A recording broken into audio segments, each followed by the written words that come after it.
and welcome back to the most amazing channel on the internet. I'm your host Rebecca Felgate, and today we're talking about the top 10 popular foods that might soon be extinct. Before we get into this list, I want to ask you guys what your favourite food is. My favourite food is Indian food, although my favourite ingredient is probably rice, chestnuts or chocolate. While you guys down there chatting food, please do leave a thumbs up on this video and share it with a friend. Also, head on over to our Instagram where we are doing a giveaway for the month of December. Hip hip hooray. Alright, let's get into this. Coming in at number 10, we have Reese's Pieces Peanut Butter Cups. So I said that to get your attention with a familiar brand, but things are much worse than just Reese's Pieces. All peanut butter could be out by 2030, which would not only be devastating for fans of the candy, but for all lovers of a bar snack and peanuts in general. No more PBJ sandwiches, for example, no more peanut butter and banana, a classic combo. While peanut production is kind of okay right now, they do require very specific conditions in order to grow, and as climate change continues on its worrying trajectory, peanuts could be out. Alabama, Florida, Georgia, they're all great peanut butter spots, and they actually are continually experiencing hotter summers which are affecting production. We got a taste for this in 2011 when drought saw the price of peanut butter hike by 40%. Not a food, but something we consume that is very popular. At number 9, we have beer. What is a life without beer? I love beer. I live for a cheeky flight of beer on a Sunday. According to EcoWatch though, beer is in jeopardy. Say it isn't so. This is because of unstable water supplies. Brewers need access to a lot of water, and in the next 20 to 50 years it is expected that water will become even more difficult to come across.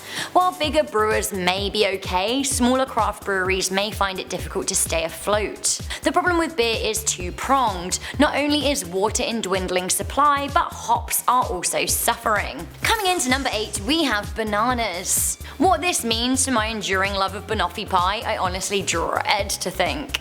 It seems that in the United States alone, Americans pound down 28 pounds of bananas each year. A banana is a total lunchbox staple. I love a good banana. It seems though that actually they're under threat by the killer Panama disease. What a lot of people don't know is that varietals of banana have already gone extinct. Back in the 30s and 40s, Americans were eating Big Mikes, but they were obliterated by an early ancestor of the Panama disease. Now we eat a breed of banana called the Cavendish, but they are under threat from the modern version of the disease, which is bad news. This is especially bad news is because back in the day, when Big Mike died, Cavendish bananas were already reared and ready to go, but these days we don't have a successor.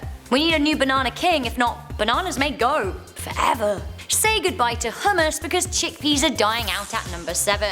I love chickpeas. They're very versatile. Firstly, I have an enduring love for hummus. It's the most delicious non-dairy dip there is in my opinion. Maybe that is tied with guacamole, which is also very delicious, but still, hummus is great. Hummus is a very popular part of Middle Eastern cuisine and Mediterranean cuisine, as is the humble chickpea in general. Chickpea curries are some of my favourite Indian dishes. Rustle me up a chana masala and I am all yours. Chickpeas have become pretty popular with vegans too because chickpea water can be used to replicate egg whites.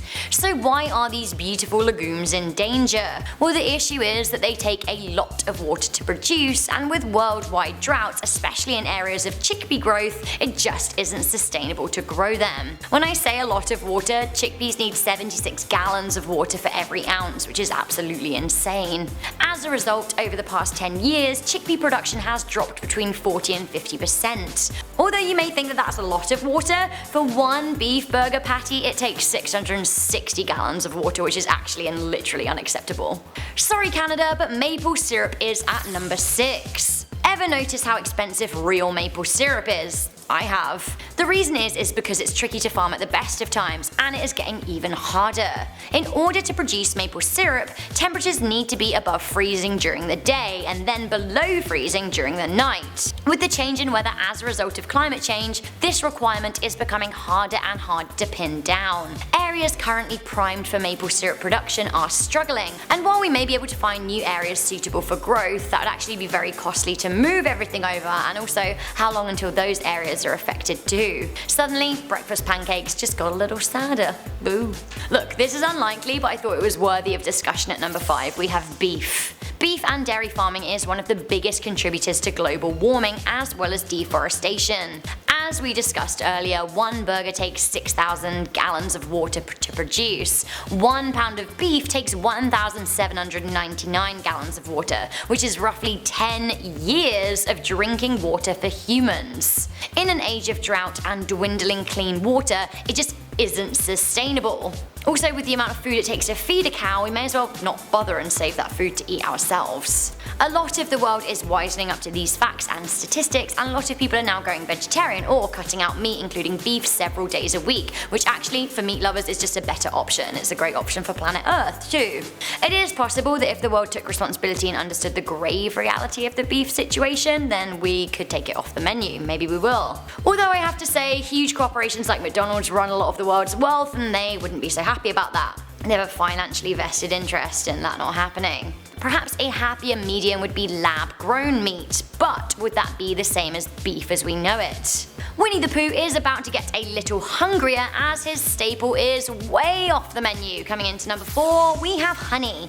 It is a bad time for honeybees out there. Honeybees have been rapidly dying. Now this is something that beekeepers have been noticing for nearly 15 years. It seems that bees are suffering from honeybee colony collapse disorder, which is basically when worker bees in a colony abandon the queen. This in turn causes a collapse of the whole hive colony. Since 2006, bees have been dying at an alarming rate, with millions of hives lost each year. Honey might well be the least of our problems too. Honeybees used to do a stellar job at pollinating other crops, but now they are dying out, which means crop production has been significantly harmed too. Coming into number 3, we have tuna. I say tuna, but this actually applies to a lot of fish. Marine life has been dwindling since the late 1800s. In the past 40 years, marine life has declined by 52%, and large fish like tuna have seen a 90% decline. The issue is unsustainable overfishing. In order to make maximum catch and profit, fishermen are using ocean trawlers that trap everything in their path. Some of these fish aren't useful or edible, so they're dropped back into the water dead. Other fish that are edible are caught before they reach sexual maturity, so they had no time to produce offspring before they were caught. With the rate of marine life declining and the rate of aggressive overfishing, we actually could kill off the entire edible marine population by 2050, which is totally devastating. This is why fish is so pricey and why it's so important to eat sustainable fish. Coming into number 2, we have chocolate. Say it isn't so, honestly, wow. Fun fact about me, I have chocolate every working day of the week at around 11 AM. I honestly would blame my mum, but I enjoy it so much, so maybe I should actually thank her. She always used to put a little chocolate bar in our lunchbox and I need it. Anyway, my 11Cs could be gone for good and may just be a happy anecdote I tell my grandkids, if they show up. It seems that the humble cocoa bean is in some serious danger. Danger that could see it off the shelves and decidedly far from our bellies as soon as 2020, which is only 1 year away. I hope that that doesn't happen and that the future me is watching this video with a cup of tea and some delicious chocolate. Hello, future me. Good chocolate. The issue is that chocolate demand outweighs supplies, and year after year this only gets worse. Over 70% of the world's cocoa is produced in West Africa, which has been severely affected by drought. The other chocolate hub, South America, has experienced outbreaks of fungal diseases, including frosty pod. Now this has been killing the cocoa trees out there. Now the good news is that scientists are working on creating a breed of cocoa trees resistant to frosty pod, but the bad news is until we solve the issue, chocolate is going to keep on getting more expensive. Finally, coming into number 1, we have coffee. Devastating, right? Coffee is one of the most universally consumed drinks, and it is especially popular in the United States of America. Climate change is the number 1 threat to coffee. It seems that the Climate Institute has warned that if global warming continues on its current trajectory, then wild coffee could be totally extinct by 2080. That is wild coffee, so what about coffee that we can farm? Well, that's in danger too. By 2050, it is thought that farmland may be halved due to the change in climate, which not only affects effects, weather conditions, but also the abundance of crop-destroying pests and fungus. Sure, not having a cup of coffee would totally suck, it's more than just a drink, it's a culture, but it would suck more for the 120 million people worldwide who rely on coffee production to make their living. Whoa, so that was the top 10 popular foods that might soon be extinct. This list contains 8 things I absolutely love, and one that I love but I'm trying not to, so I for one really hope that this doesn't come true. The issue here is mainly climate change and over-farming, so hopefully, fingers crossed, the next generation are a little more conscious than the one that came before me. Thanks for that, guys. Also, don't forget to let me know what your favourite food is in the comments section down below.